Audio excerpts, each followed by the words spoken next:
As you work on the knowledge of yourself, the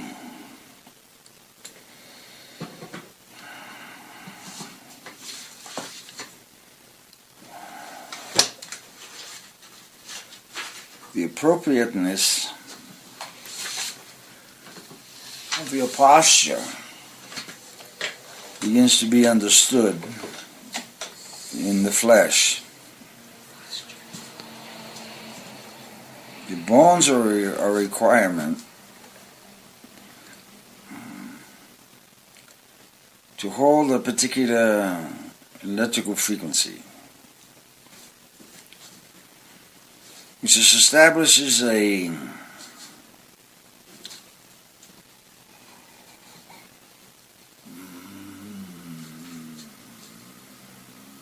platform in space and time for the manifestation of thought within your own presence, identified as yourself, as you would call you. As you would call yourself. Whenever you're speaking, you're thinking of it's yourself. You feel a self, something, some self. Each chakra has a personality, has a reaction to this thought form, platform manifested here. You are the platform, the thought manifested. Each chakra knows its primary frequency, purpose, we'll say. Within the structure, it has to, it resonates that way. The process of opening and closing those chakras is the functioning learning ability of yourself as you breathe, literally. The automatic function of creating the organs and things is taken care of for you. Good thing, too. That's that instant blinking on and off that you're not quite aware of yet. Within each chakra, the dominant force of the predominant purpose of that chakra within the platform, the structure called the physical body, is to integrate those particular thoughts within the stream of river, the river stream that you're in, coagulate it in its particular vortices, and to be shared throughout the system. So particularly within the root, it's aware of the other 6 chakras there. So it has to blend this energy, feed it to the other chakras, if it is working correctly. If it is working correctly. So within each chakra you have one, and it's the awareness of the other 6 that will give you within the physical body the 48 resonances, tuning frequencies of self, as you, we're going to call it pasteurize yourself, clean yourself in this thought stream you're in, coming out of your mud puddle, so to speak. Your 49th is the, we'll use your word, the over-self thing, but it's little more than that. It is a force that is beyond the spirit, well, actually it's not beyond spirit, it is a spirit force itself. It's beyond the soul. The soul is within the platform of the wisdom portion of yourself, gathering knowledge, emotion, experience here, the contemplation of its identity within what would be termed a sense of isolation. In the physical form, that's that loneliness thing, being feeling that loneliness thing. It's the touch now of the spirit that's coming. So within each chakra, the recognition of the other 6 becomes more of appropriate behavior. The root takes this primal driving force of creation in itself and understands it must share it with the other 6.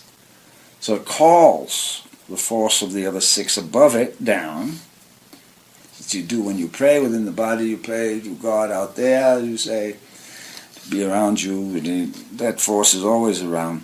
Yet this is a simulation of what is occurring within what we call enlightenment, or the graduation of self. You realize your root chakra is more than what the toy to play with. It is necessary for the survival, was called determination of the fire within the water, literally, because you're 75-80% water, and the fire's in the root. And that's that acknowledgement, the bones excites the bones. And then there's the sharing that goes up. But there's a selfishness that occurs within each chakra, as its own identity, and a forgetting of the others.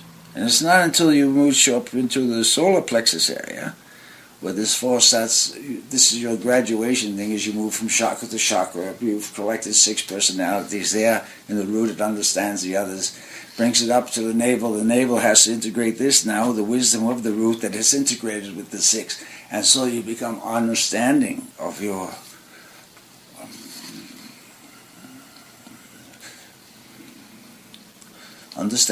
receptiveness of that particular thought as it comes through the body, through your antennas, and manifested in the desire to complete it or not. Choice is yours. Yeah. And all the thoughts that you think you're having are always yours. And it's not until you reach into your base of your soul that you can begin to differentiate the thought you would call from others, or from within the space, or in the thought of self-reflection. And the only way you get that self-reflection is with the integration of the personalities within the chakra cells. Those personalities are simply desires for expression. To push this way, push that way, this way, with this power of the navel chakra, with this of the solar plexus, this way. It's a learning thing.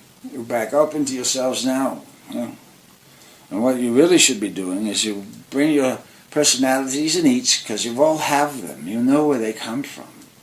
You know how you feel this way, in this mood, that mood. You know it. You just forgot where the blending occurred. And what happens is that force is pushed back into the spine. For a tuning fork example, it sets a resonance there, and then you push it out from within you to manifest. All of this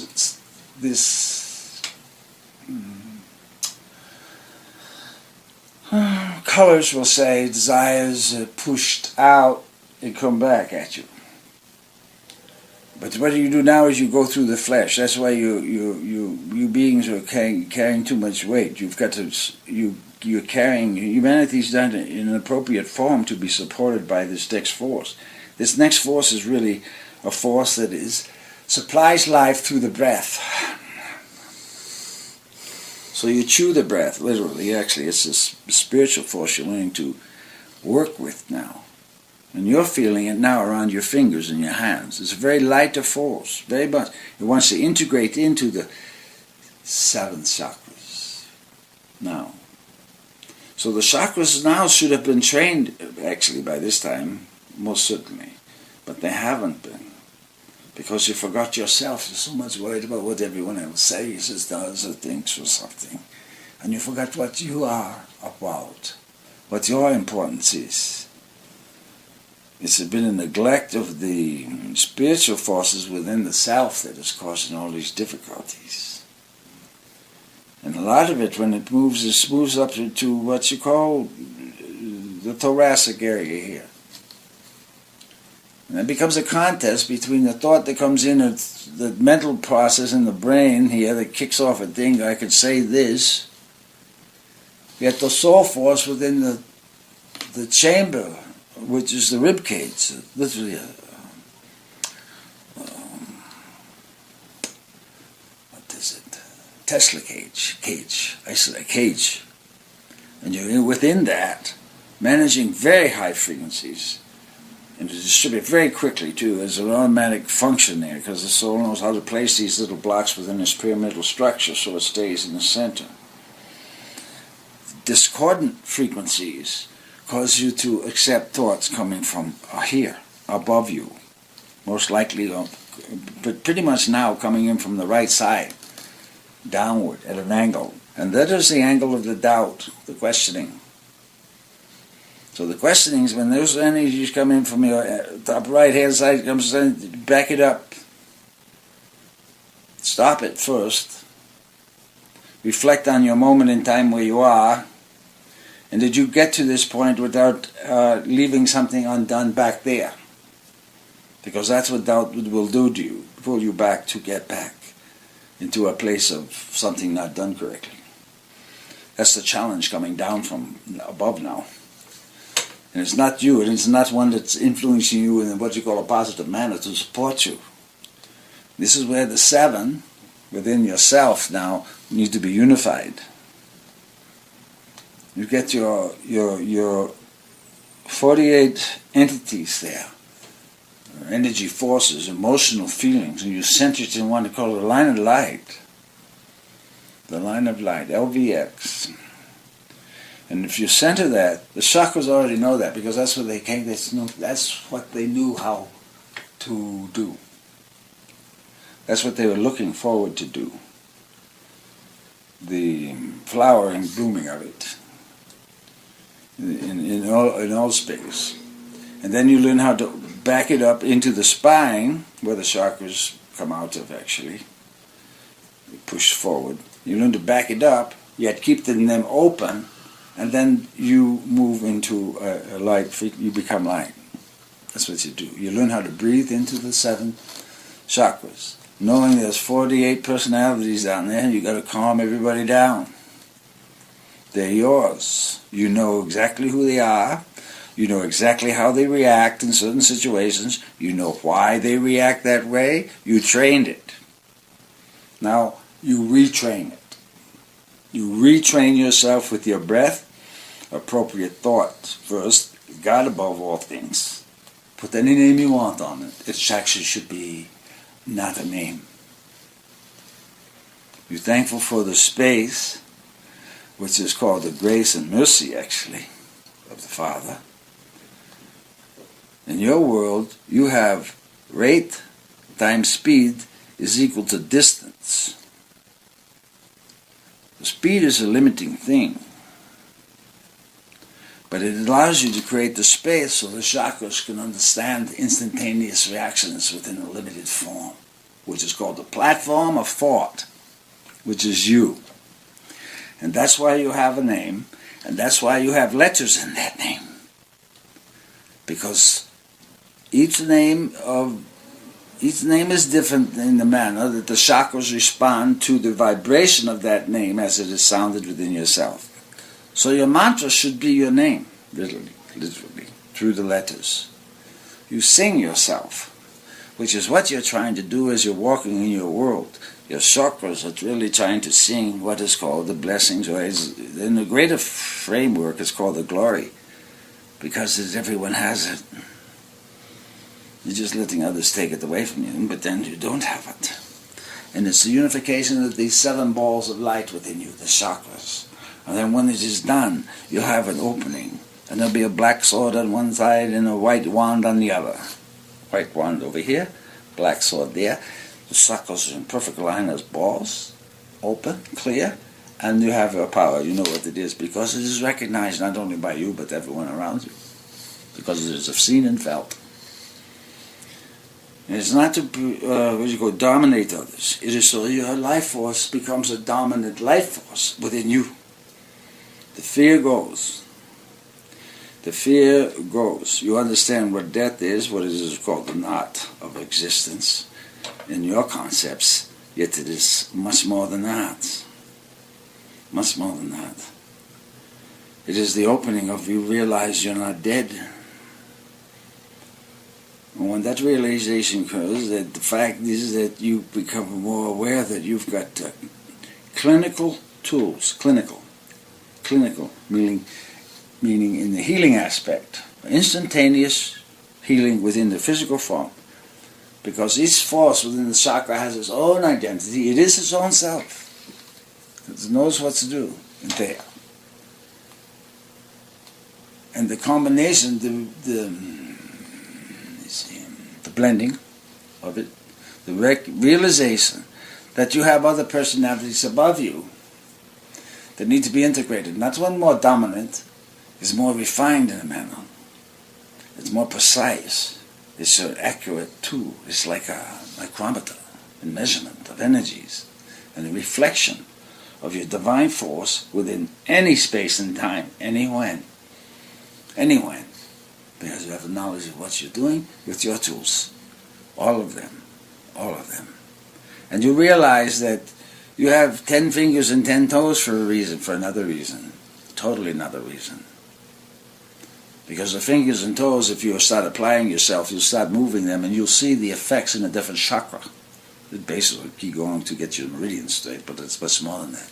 Your movement, your simple movement of moving a thumb, a finger, breath, hands, in a posture of knowledge, you say, without ritual is used to get you into the training point and know how to do it actually, and then you know how to think it, and then you simply walk in your ritual as always. You really are, but you forgot. And those 7 chakras are balls,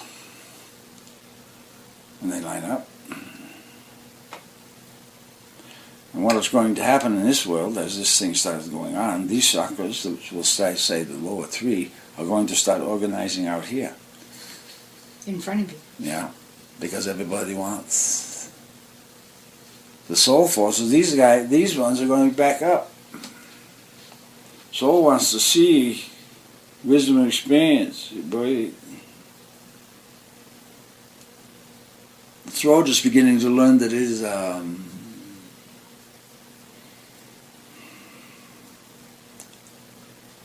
tool for command.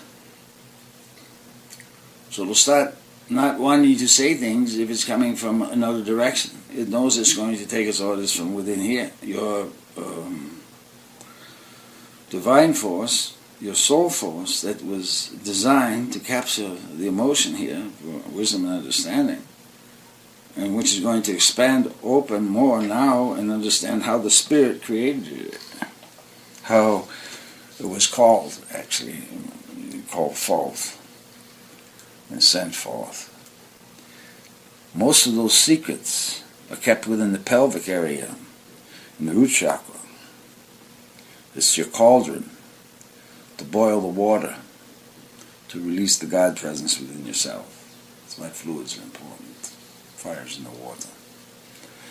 The purer your water, and I don't mean take all the minerals out of it, that's not what I meant. I mean the cleaner it is, with the appropriate concentration of minerals and things, the more you are in resonance with the forces there. Because that's what's keeping you alive, basically. Right now your beings are into the concept of food and money, but you don't really understand what your food, what it really is yet. It is literally, the spiritual life force given to you to ingest, to provide you a solidity here, that's all. You already have the spiritual force, you forgot it. You have to simply breathe it. Don't know how to use it appropriately. You don't have to breathe into your nostrils so you can feed your lymph with appropriate thoughts so it can clean your system. It's like a septic tank in a manner, not really, but it takes the stuff out. And the purification process is going on within everybody now. The bone wants to be recognized for its importance. The joints, particularly the elbows, the knees, and the ankles, are picking up an extremely amount of energy because they have to learn to be flexible now, more flexible in the dimensional thing, moving this way, that way, the twisting thing. Because each of you have more than 2 arms. And as the chakras start coming, your entity selves start coming along with the chakras. You've seen the obelisk controller with the Hindu being with all those arms, yeah? And the Sivas with arms, you have them too. Those are the forces when the chakras get aligned. They come forth from the back and then the arms will come. So those are the overlays that are coming now on everyone. And you're starting to see it. You call it, beings are calling it now the auric field. It's personality. You haven't learned which chakra that personality is coming out of. Where is it manifesting from to create the overlay? It automatically goes back into the spine, sets a calling out, it creates a vortex. And the greatness of yourself starts coming in through that. Because everyone's a medium, you just shut them off. Everyone's open to these things. They understand